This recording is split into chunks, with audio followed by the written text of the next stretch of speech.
Hello दोस्तों, मैं हूं श्याम तोमर।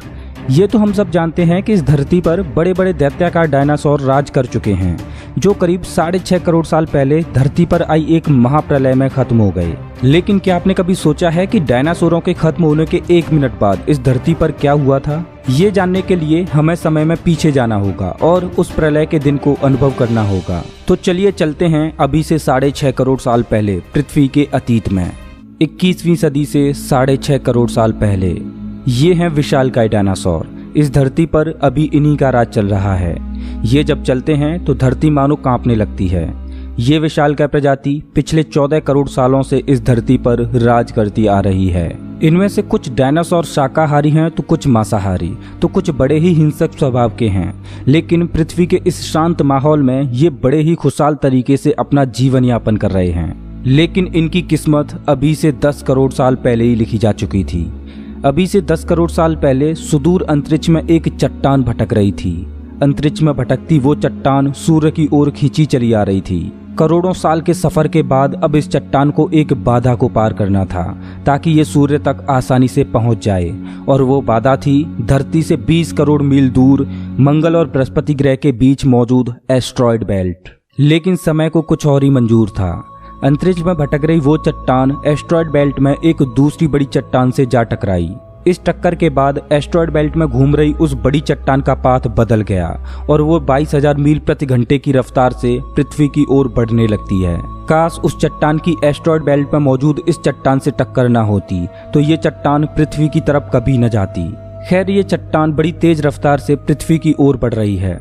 शायद ये चट्टान पृथ्वी के उपग्रह चंद्रमा से ही टकरा जाए। अभी ये चट्टान पृथ्वी से 4 लाख किलोमीटर दूर है और इसका रुख चंद्रमा की ओर है। आशा है कि चंद्रमा इस चट्टान को रोक लेगा। अरे ये क्या, चट्टान की गति इतनी तेज है कि चांद की ग्रेविटी से पकड़ ही नहीं पाई और ये चट्टान उसके पास से गुजर गई। शायद नियति को कुछ और ही मंजूर है। काश ये चट्टान चंद्रमा से ही टकरा जाती।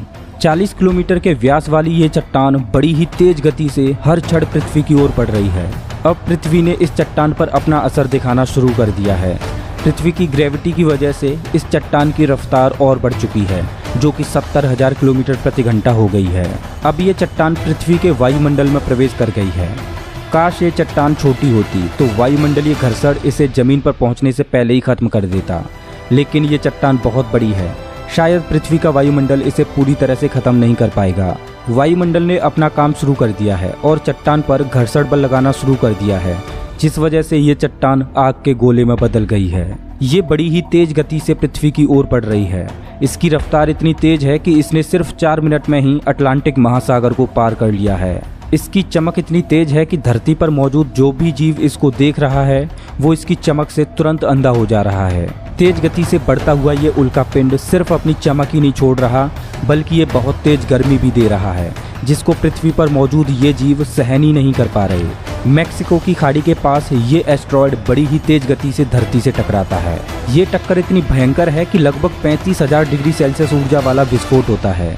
जिस जगह ये एस्ट्रॉयड टकराया है वहाँ 180 किलोमीटर चौड़ा और 20 किलोमीटर गहरा गड्ढा बन चुका है। इस टक्कर के बाद आसमान में धूल के बादल दिखने लगे हैं। इस टक्कर से रेडिएशन इतना बढ़ चुका है कि टकराव वाले स्थान से 800 किलोमीटर के रेडियस में सभी पेड़ पौधे और जीव जंतु जलकर राख हो चुके हैं। पृथ्वी से एस्ट्रॉयड के टकराव को 16 मिनट 40 सेकेंड हो चुके हैं और अभी तक 800 किलोमीटर रेडियस के दायरे में जीवन का नामो निशान मिट चुका है। लेकिन ये क्या हो रहा है? धरती इतनी कांप क्यों रही है?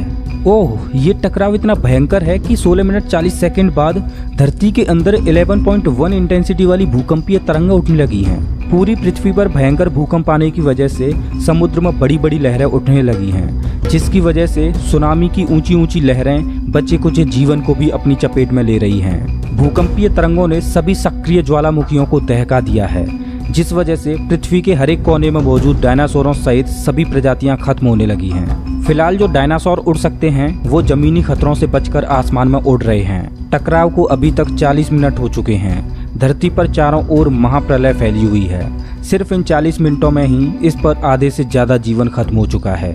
उम्मीद है कि अब ये उड़ने वाले डायनासोर तो बच ही जाएंगे। अरे ये क्या, ये आसमान से क्या बरस रहा है? अरे ये तो वही धूल मिट्टी और चट्टानें हैं जो उस उल्का के टकराने से आसमान में चले गए थे। लगता है पृथ्वी की ग्रेविटी ने फिर से इनको वापस खींच लिया है। ये महाप्रलय बड़ी ही खतरनाक है। आसमान में उड़ने वाले डायनासोरों को भी नहीं छोड़ा। उल्का के उस टकराव से इतना बड़ा विस्फोट हुआ है कि धूल का एक बहुत बड़ा तूफान पृथ्वी की दूसरी तरफ 6000 किलोमीटर प्रति घंटे की रफ्तार से बढ़ रहा है। ये धूल पृथ्वी के वायुमंडल में कई किलोमीटर ऊपर तक जा चुकी है, जिस वजह से सूर्य की रोशनी का पृथ्वी की सतह तक पहुंचना असंभव हो गया है। विस्फोट को 90 मिनट हो चुके हैं। आसमान में धूल के बड़े बड़े बादल छा चुके हैं। चारों ओर अंधेरा है। सुनामी की बड़ी बड़ी लहरों और ज्वालामुखियों ने तबाही मचा रखी है।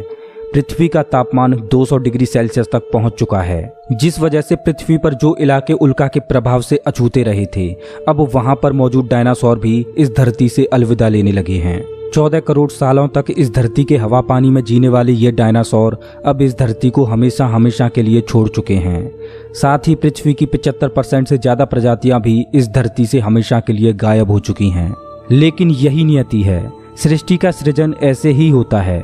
अगर हमें किसी पुराने भवन की जगह नया भवन बनाना होता है तो पहले पुराने भवन को तोड़ना होता है, तब नए भवन का निर्माण होता है। प्रकृति भी ऐसे ही काम करती है। डायनासोरों का अंत एक नई प्रजाति के विकसित होने के लिए उम्मीद की एक नई किरण लेके आया है, और वो नई प्रजाति है मैमल्स, यानी कि हमारे पूर्वज। कैसे मैमल्स इस भीषण प्रलय में जिंदा बच गए?